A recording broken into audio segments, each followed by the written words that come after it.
So the big question is this: how are little guys like us who are undersized, overpowered, and totally outmuscled, how do we roll in a way that allows us to survive and thrive against the biggest guys in our gym? That's the question, and this channel will give you the answer. My name is Brandon Gross, and welcome to David vs. Goliath BJJ. What's up, Giant Slayers? Brandon here from David vs. Goliath BJJ. In today's video, I'm going to be sharing 10 things that BJJ Stud would never do, ever. So if you're interested in learning, then keep on watching. Now, first of all, guys, I'm not saying I'm a BJJ stud by any means. I'm no Mikey Musumeci, Bruno Malfacine, Rafa Mendes, anything like that. But I have been training for the last 13 years, and I love serving the jiu-jitsu community, and I thought I would share my experience and what I personally seen other really good guys do. And, well, not do. Now, with that out of the way, let's dive right in. Alright, guys, so the first thing that BJJ studs never do is leave class early. We all have that one guy in our gym who leaves early before class is over. Not only is this disrespectful to your instructor and to your training partners, but it's also detrimental to your success. I'm a big fan of the saying, how you do one thing is how you do everything. So if you're cutting corners by leaving class early, it's likely that you're going to be cutting corners in other areas of your jiu-jitsu and maybe even in life. Unless you're leaving class for a family emergency, do yourself and those around you a favor by staying for the entire class. Which leads me to the second thing that BJJ studs never do,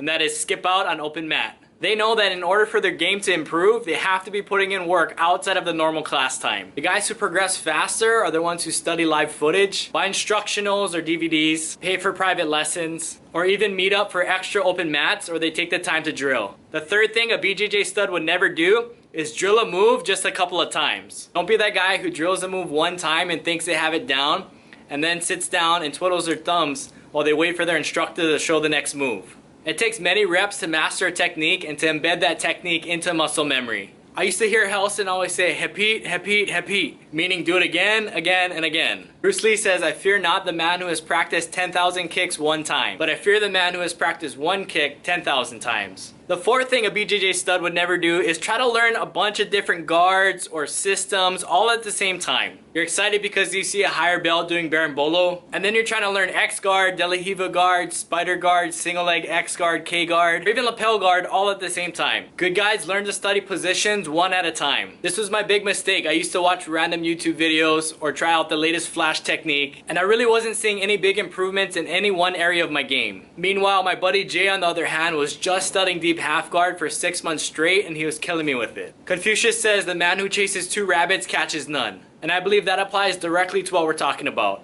The fifth thing a BJJ stud would never do is not take care of their body. That includes warming up, warming down, stretching, and some sort of strength and conditioning program. Not to mention their diet and what they're putting into their bodies on a daily basis. Jiu-Jitsu has come a long way, and gone are the days where guys can become world champs by just training once or twice a week and not taking care of their body. And not put any extra effort into their diet, their nutrition, or their physique to make sure that their bodies are performing at a high level. Now, your goal may not be to become a world champ one day. Heck, it's not my goal, it never was.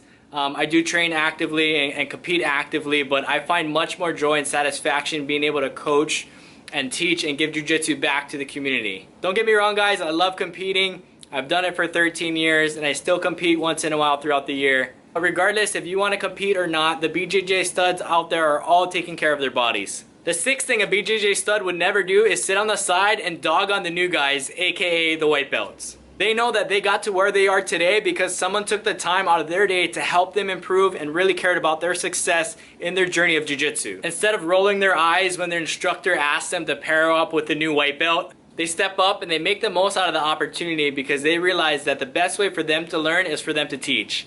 They embrace the opportunity to help the new guys and to pour into them because they understand that by doing so, they're upping their game of their training partners, which is upping their own personal game, which is also upping the game of everybody else in the gym. The seventh thing a BJJ stud would never do is get frustrated when they don't see progress right away. They understand that it's much easier to assess their progress when they compare month to month or year to year opposed to day to day or week to week. BJJ studs write down their goals, and they're able to take a big goal and break it down into bite-sized small action steps. They also have a long-term mindset, and they don't let a lack of short-term progress distract them from their endgame goal. They make the most out of each training session and focus on the journey rather than just getting better. Because the truth is, the more you fall in love with jiu-jitsu, the more you'll want to train. And for those of you who've been training for a really long time, you know that one of the secrets to getting really good is to just train all the time.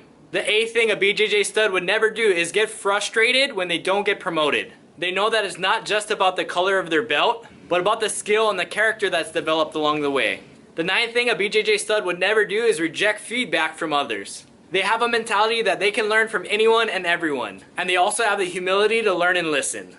And finally, the 10th thing that a BJJ stud would never do is only use their A game and just smash guys all day long. They know that in order for their game to get better, they have to expand their horizons and try out new techniques. Let their guard get passed, or even go for submissions that they might not normally go for. And as a bonus, another thing BJJ studs never do is forget to slap and fist bump before they roll. Speaking of which, if you like this video, now would be a great time to give that like button a slap and a fist bump, which tells me you guys are enjoying the content.